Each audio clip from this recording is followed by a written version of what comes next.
여는 창문교회 월요일 매일 큐티 나는 주를 섬기는 것에 후회가 없습니다. 찬양하시겠습니다.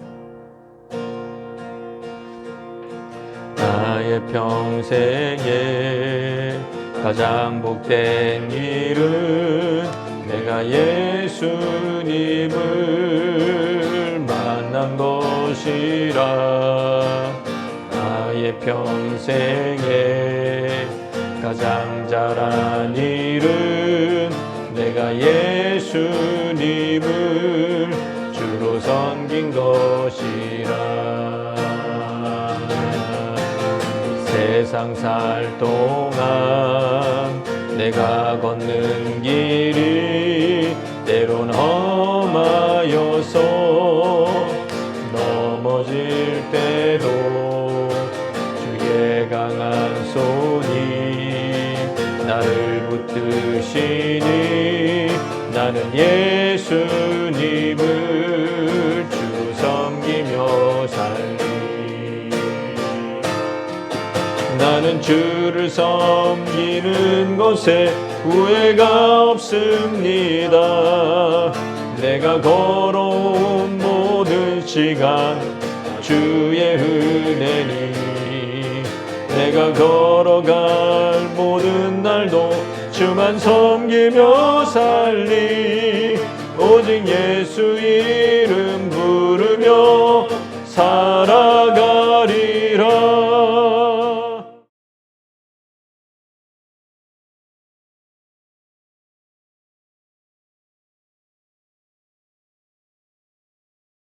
제5장. 너희 중에 심지어 음행이 있다 함을 들으니 그런 음행은 이방인 중에서도 없는 것이라.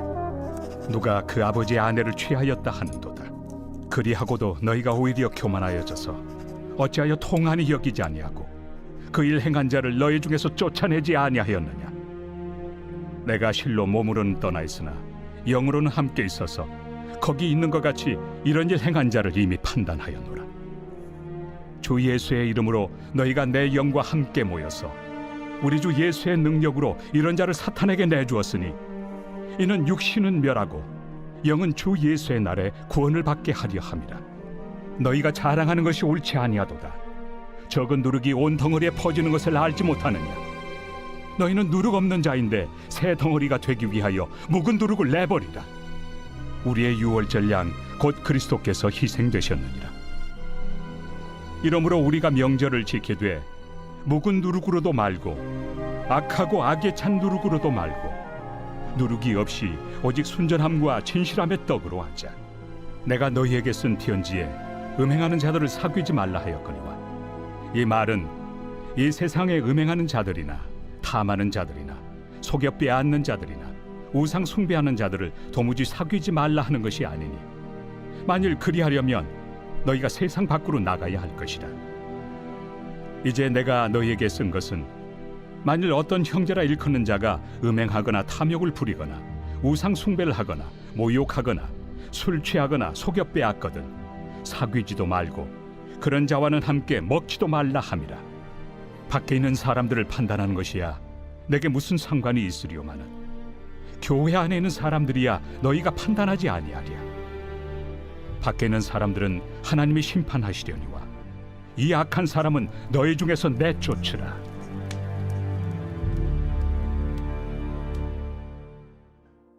AD 55년경쯤에 바울은 글로의 집 편에서 고린도 교회의 심각한 문제를 알게 됐습니다. 그 문제의 원인 중에 하나는 일단은 그 고린도가 항구 도시고 국제 교류가 활발한 곳인데 이 향락, 퇴폐 향락도 이런 이제 굉장한 활발한 교류 속에서 번성하게 됐다. 그래서 여전히 고린도 교회 교인이 되었지만 고린도 원래 그 사회의 세속적인 악한 풍습을 버리지 못한 그런 교인들이 있었던 것이죠. 그래서 이제 바울은 이제 편지를 쓰면서 1, 2장에서는 세상지혜 문제, 3장에서는 시기와 분쟁 문제, 4장에서는 바울에 대한 비방 문제에 이어서 5, 6장에서는 근친상간 음행에 관련된 문제를 다루고 있습니다. 그래서 1절에 보시면은 너희 중에 심지어 음행이 있다함을 들으니 그런 음행은 이방인 중에도 없는 것이라. 누가 그 아버지의 아내를 취하였다 하느냐. 고린도 교회는 음행에 대해서 특별히 이제 몇 가지 죄를 자행했습니다. 첫째는 근친상간과 같은 음행이 교인 중에 있었다. 둘째, 그런 죄가 있음에도 교회 공동체 식구들은 마음을 아파하며 함께 회개하지 않았다. 셋째, 계속 그 일을 하고 있는 그런 이제 장본인을 행한 장본인을 공동체에서 회개하지 않은 장본인을 공동체에 내쫓지 않았다. 그냥 음행이 아닙니다. 이게 아버지의 아내를 취한 근친상간에 해당되는 건데 아마 르우벤과 비라의 관계처럼 아버지의 첩과의 음행일 수도 있겠다. 그런 추측을 해보겠지만 뭐 정확하지는 않습니다.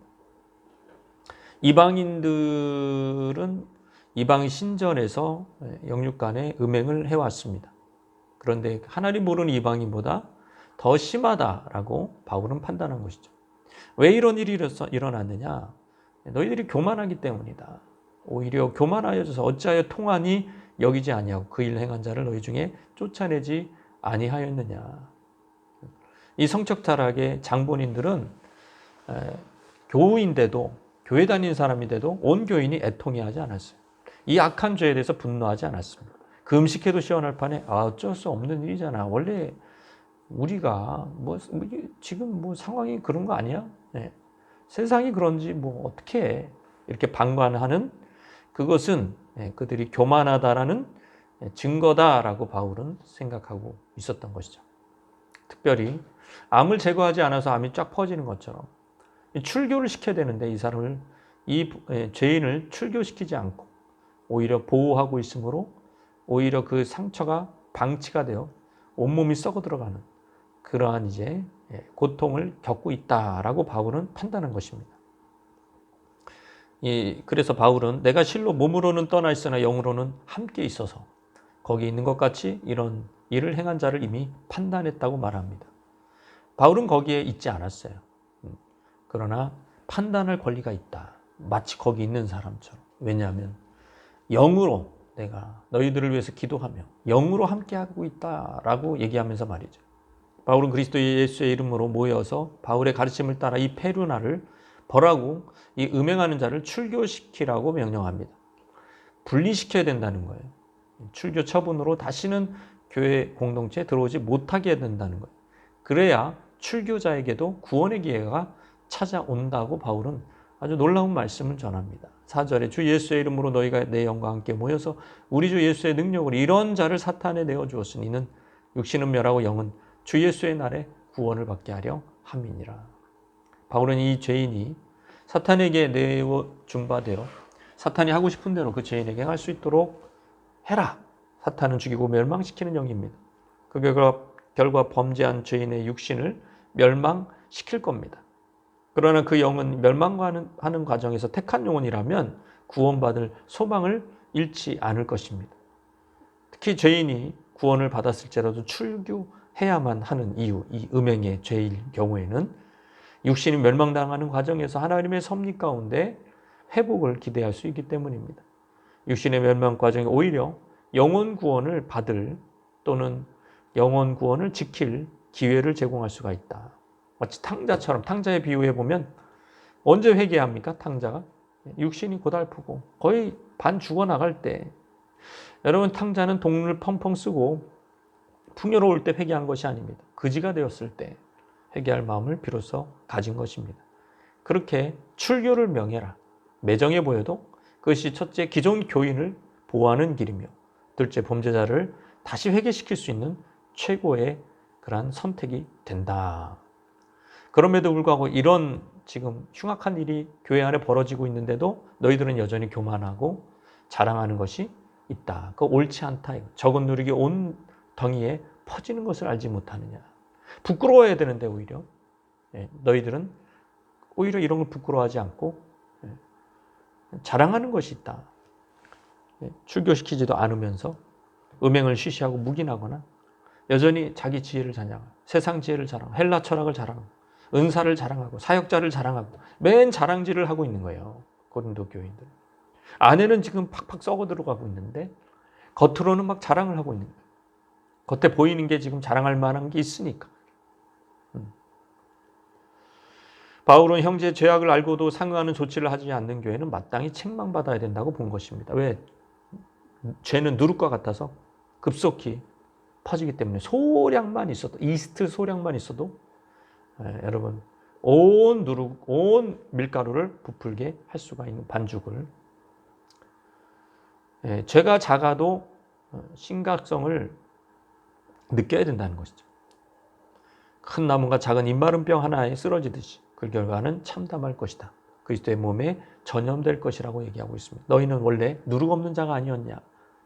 이제 묵은 누룩을 버려라. 이 누룩은 바로 죄를 상징하죠. 우리의 유월절 양 예수 그리스도께서 이를 위해서 희생을 하신 것이다. 예수 그리스도의 어린 양의 희생으로 우리 안에 누룩 같은 죄가 사라진 것입니다. 그러므로 우리의 사명이 뭡니까? 거룩을 유지하는 거죠. 이 타락한 더러운 고린도 문화 속에서도 묵은 누룩을 내어버리고 구습을 쫓는 옛사람의 욕심을 죽이고 십자가를 지며 살아야 되는 것이죠. 이러므로 우리가 명절을 지키되 묵은 누룩으로도 말고 악하고 악에 찬 누룩으로도 말고 누룩이 없이 오직 순전함과 진실함의 떡으로 하자. 그리스도께서 우리를 위해, 우리 죄를 위해 자신을 드리셨기 때문에 이 명절을 지키는 게 마땅한데, 유월절 준수를 한번 생각해 봐요. 거기에 누룩 없는 빵, 쓴나물을 먹었잖아요. 과거의 죄의 습관을 버려야 된다는 거예요. 그렇게 막 빵을 부풀게 하는, 그 죄를 부풀게 하는 그 누룩을 버려야 된다는 거예요. 그래야 순전함을 지킬 수 있다고 말합니다. 그러니까 지금 바울이 개척한 교회가 어떤 면에서는 되게 은사도 나타나고 되게 막 성령 충만한 것 같은데 어떤 면에서는 되게 위험한 겁니다. 위험한 거예요. 언제 이 누룩이 퍼질지 모르니까. 근친간의 음행을 하는 자를 친구로 사귀지도 말고 출교시켜라. 9절에 사귀지 마라. 그렇게 이제 편지를 썼더니 일부, 그러니까 지금 이 고린도전서 전에 또 편지를 쓴 적이 있었나 봐요. 그때 이제 이 음행하는 자를 사귀지 마라 그렇게 썼는데, 근데 이제 반응이 바울의 예상을 뛰어넘은 거였어요. 그들의 반응은 이런 반응이었어요. 이 말은 이 세상에 음행하는 자들이나 탐하는 자들이나 속여 빼앗는 자들이나 이런 범죄자들을 도무지 사귀지 말라라는 말로 알아들은 거예요. 그게 아닌데 도무지 사귀지 않으려면 어떻게 해야 돼요? 그냥 세상을 떠나야죠. 저기 어디 사막에 가서 굴 파고 카타콤 같은 데서 그렇게 고립된 삶을 살아야 되죠. 그런데 만약에 부대껴 살면, 장사를 하려면, 치킨집을 차리면 우상 숭배자도 가서 물건을 사갈 때도 있고, 그들에게도 치킨을 팔아야 되는데, 여러분 이거가 이런 것까지 하지 말아야 되겠구나. 이제 그렇게 고린도 교인들은 착각을 한 거죠. 음행하는 자들은 어디에서나 있고 우리는 완전히 고립된 생활을 해야 되겠구나. 그게 아니다. 내 말은 그게 아니다. 이전 편지를 네가 오해한 거다. 11절에 이제 내가 너에게 쓴 것은 만일 어떤 형제라 일컫는 자가 음행하거나 탐욕하거나 우상숭배하거나 모욕하거나 술 취하거나 방탕하거나 이런 사람 있으면 사귀지 말라는 거예요. 지금 이 교회 안에 이렇게 지금 내부에, 교회 내부에 그런 죄인들이 있다면 사귀지 마라 라고 얘기하고 있는 것입니다. 끊어내야 된다. 그게 적은 누룩이 다 부풀게 만든다. 온 교회를 내비두면 술 취하게 만드는 거라 이거예요. 밖에 사람들은 뭐 어떻게 되든 내가 알 바 아니다. 교회 안에 있는 사람들이야. 너희가 판단해야 되지 아니하냐. 이렇게 하나님이 아들 예수 그리스도께서 주신 은혜가 풍성한데 이걸 다 이렇게 쏟아버리는 거예요. 쏟아버리는. 이 사도 바울의 지혜로운 말씀을 통해서 우리가 어떻게 살아야 되는가. 누룩 없는 떡처럼 묵은 누룩을 내려버리고 깨끗한 마음으로 예수 그리스도를 섬겨야 할 줄로 믿습니다. 이 말씀을 생각하면서 주님 앞에 나가시겠습니다.